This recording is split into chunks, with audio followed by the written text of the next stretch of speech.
Alright, so this is part 5 of this series, and the last part of going through the playable roster in this sense. Here is the full roster if you're only interested in that and not in the further details. We will continue further a bit with this series. I'll talk about it a little more at the end, and it might be a little while before the next section. But yeah, let's dive in. So, showing off Inkling with the unveil of the actual game itself, I think that was perfect. I wouldn't change a thing there. Brand new series.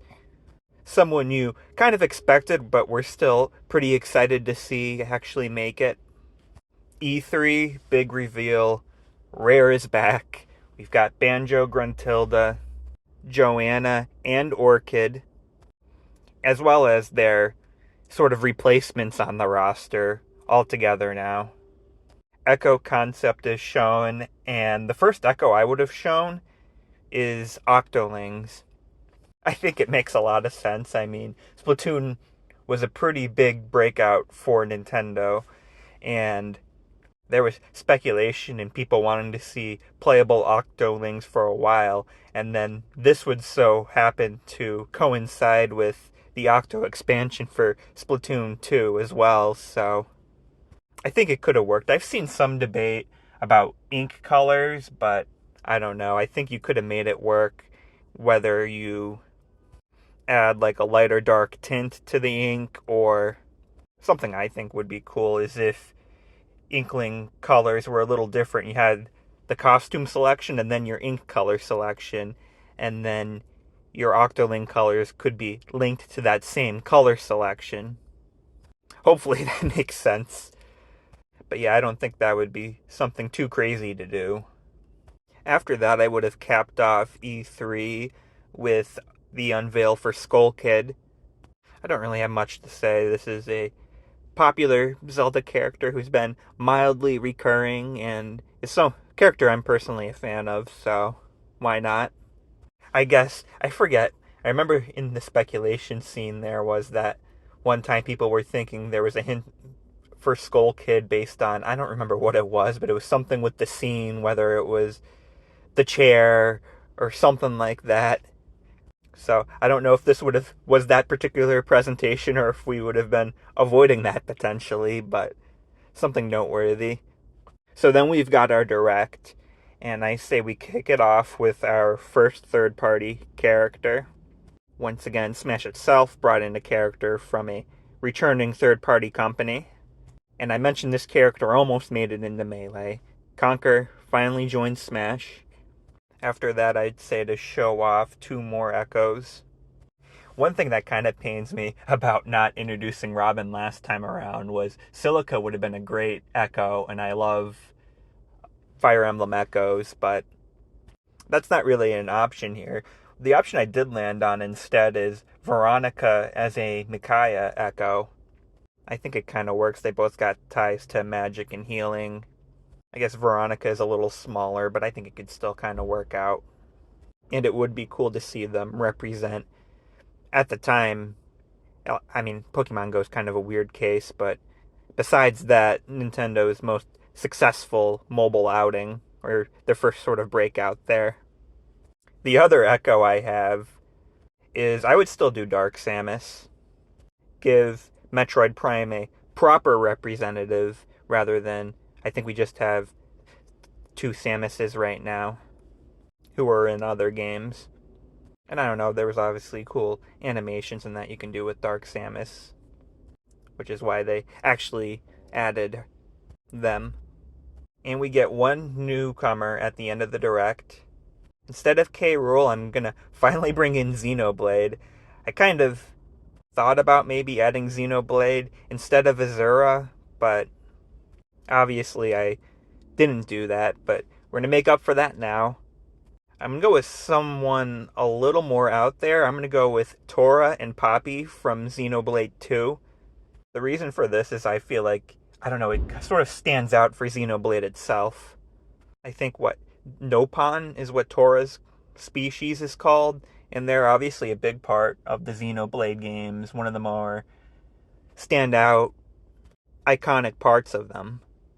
And I feel like these sort of mech characters too, like Cosmos and Tielos from Xenoblade's predecessor, are pretty popular.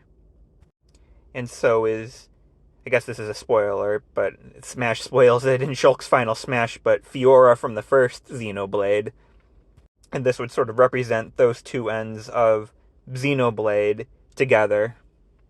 I don't know exactly how it would work, if who would do the fighting, and if one of them would be more in the background, like a Pokemon trainer, or maybe more like Toad. Maybe this announcement can coincide with some Xenoblade 2 DLC. I believe the game's been out for a little while at this point. And even then, you can argue that maybe it was too soon, but at the same time, I don't know, if you really wanted something in Smash, you can probably make it work. They obviously added Pokemon, who were out relatively recently. So I think even if we want to add a Xenoblade character, then you figure it out later, it could still work out. After that, I consider Isabelle a semi-clone, so I would have had the presentation where we got Isabelle.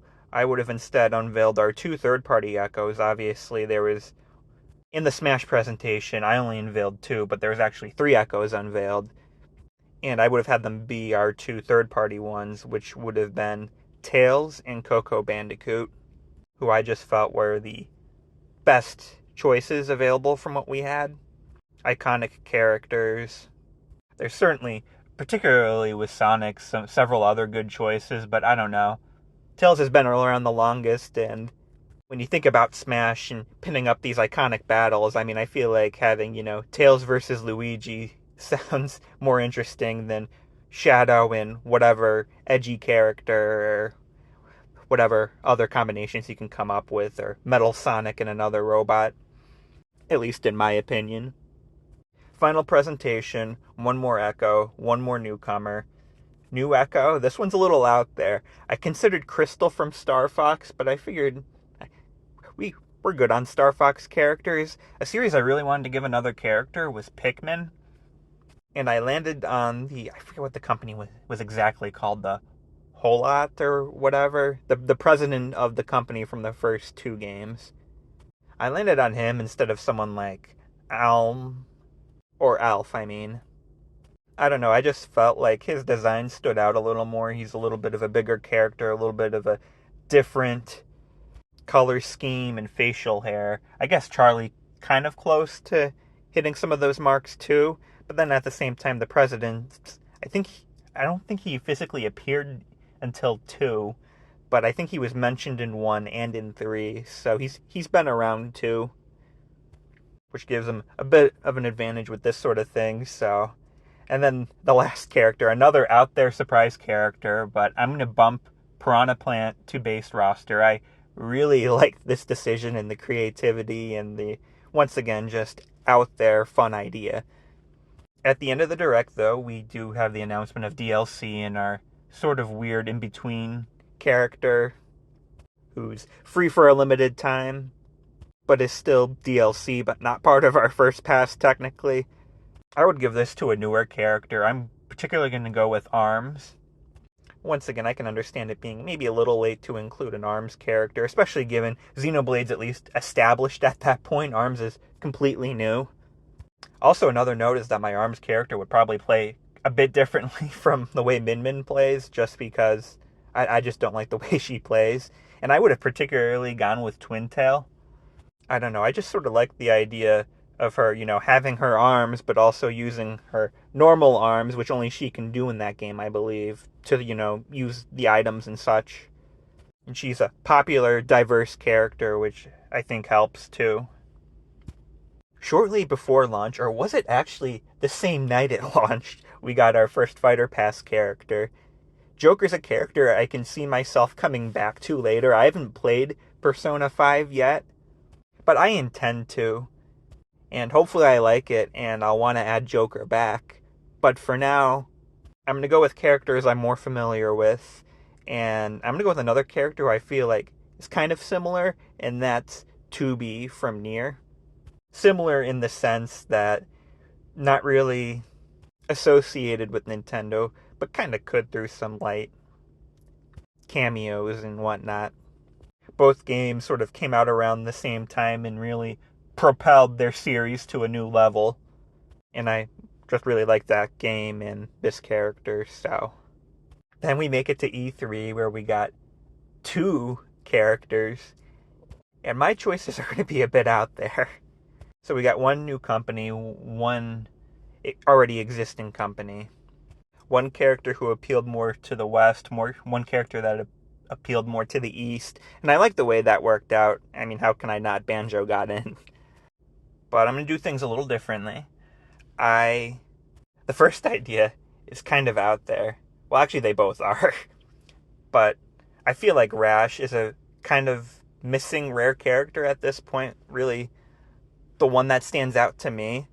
But I don't know about him being there on his own, so I decided to include the Lee Bros with him. A while ago, there was a crossover between the 2 series, and I think it's owned by Arxis, and they were involved with Smash and decently close with Nintendo, so I think it would be cool to sort of throw back to that particular spin-off and make this character really interesting. I feel like the main would be Rash and Billy, and then there would be an alt with Jimmy and Pimple. And just a really nice beat-em-up rep. The other rep I went with is, alright, I was thinking about Capcom, and particularly Capcom fighting games, but I couldn't make a decision. I know Ryu's the obvious choice, but to me, I mean, Capcom has so many good fighting games. I enjoy, Darkstalkers, Power Stone. I haven't played them yet, but I'm also interested in Rival Schools and Star Gladiator, and I just couldn't pick. So I went with something different. I went with Ruby Heart from Marvel vs. Capcom 2. I figured might as well take the game that has, or the series that has, representation from as many of these series I wanted to represent as possible. And I feel like Marvel vs. Capcom in its own right. I mean, that's one of the other really big, long-running crossover series. And it would be cool to see those 2 come together. And I think Ruby Heart, too, as a pirate, could offer some unique, interesting things for the moveset and the roster. The last third-party character I'm going with is Farmer from Harvest Moon / Story of Seasons.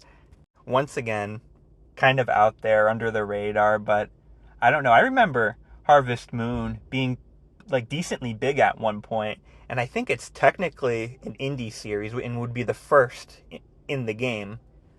I mean, it's published, I think, at this point by Marvelous, which also publishes Shantae, which is also considered an indie game. And considering Harvest Moon, like I said, was bigger at one point, spawned a whole genre we've seen continued with stuff like Stardew Valley.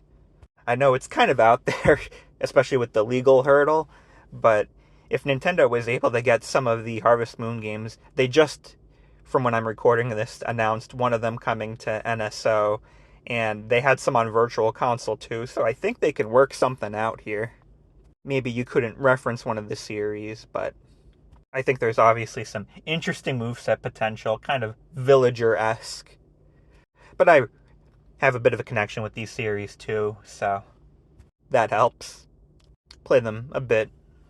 And our final character in the Fighter Pass 1, it's Byleth again. Once again, I would have Fire Emblem bias too.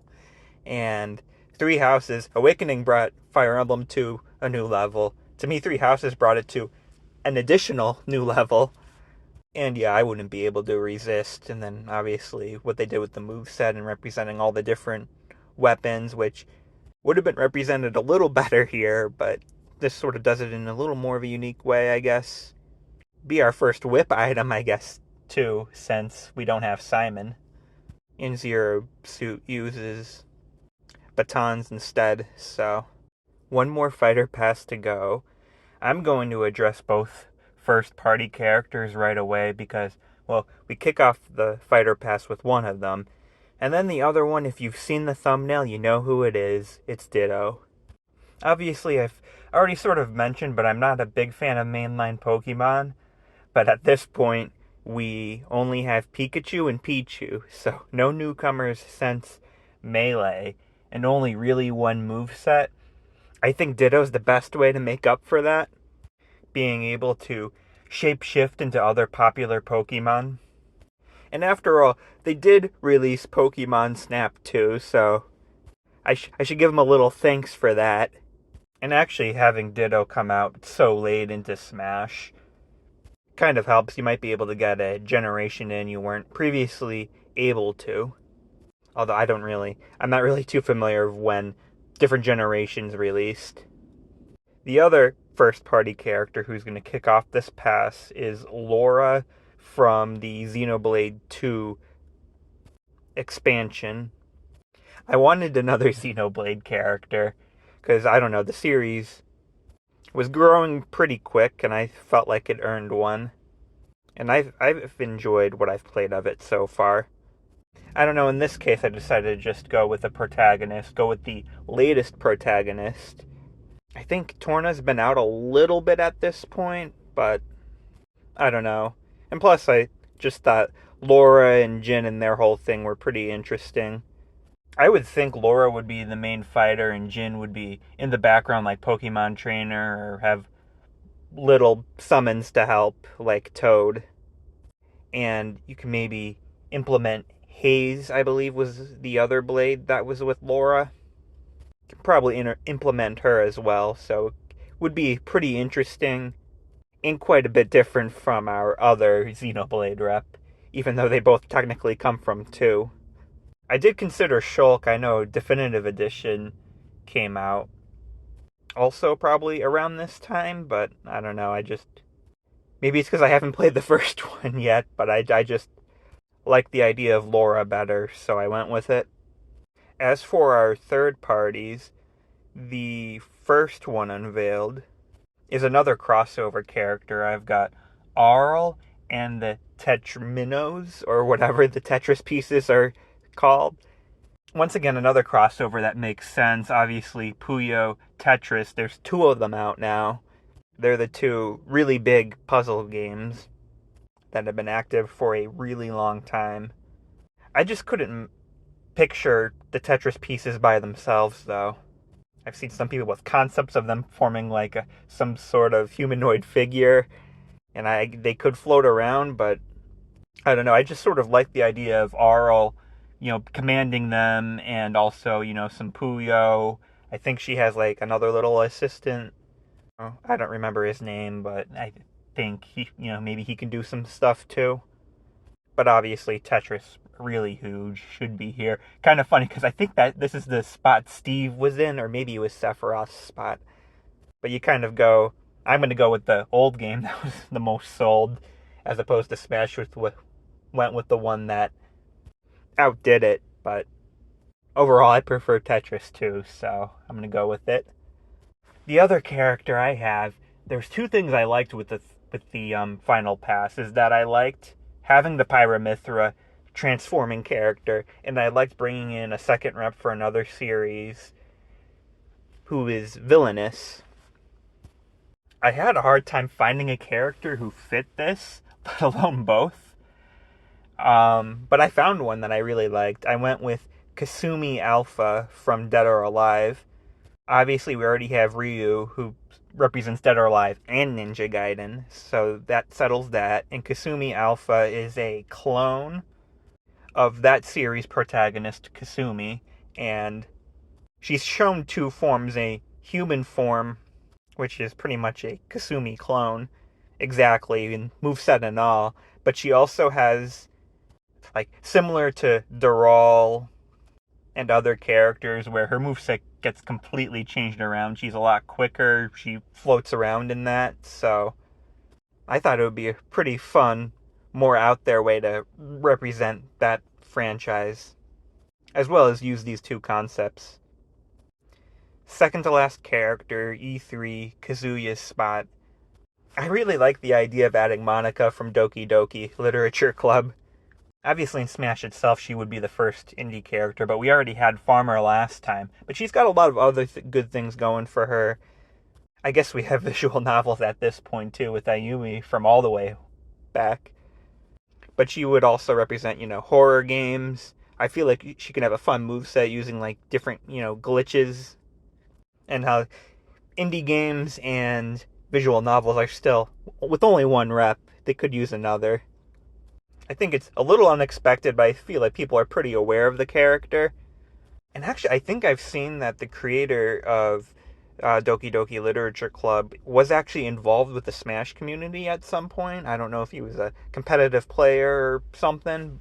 Don't quote me. I don't know I don't remember what it was exactly, but I think I've seen that before, and I think that would be particularly cool to have someone involved in the community actually have their work become part of the game like that. Her game also released on Switch around this time. And finally, in Sora's spot, I'm going to go with the other major character you heard up for that debate, Master Chief. I just think it makes a little more sense. I mean, I know you have a lot of Microsoft reps at this point, but they're all from Rare, so there could have even maybe have been debate on whether they would go with anything outside of Rare from Microsoft. In Master Chief, I mean, Sony's mascots have kind of been a little all over the place, I feel like. But Crash was at one point one of them. He's here. You got Sonic and Sega. And where Rare is part of Microsoft, I don't really look at any of their characters like sort of the mascot of Microsoft and Xbox. Master Chief obviously fits that role. Huge, iconic character. I think this would be the first FPS character. And Master Chief finishing the fight would just be the best way to end, in my opinion. A little better than Sora, according to my bias. But yeah, that's the end of this part of the series. I said in the first part, and I do still intend to go over stages and assists at some point. I don't have them like planned out yet, let alone, recorded and edited, so it could be a while.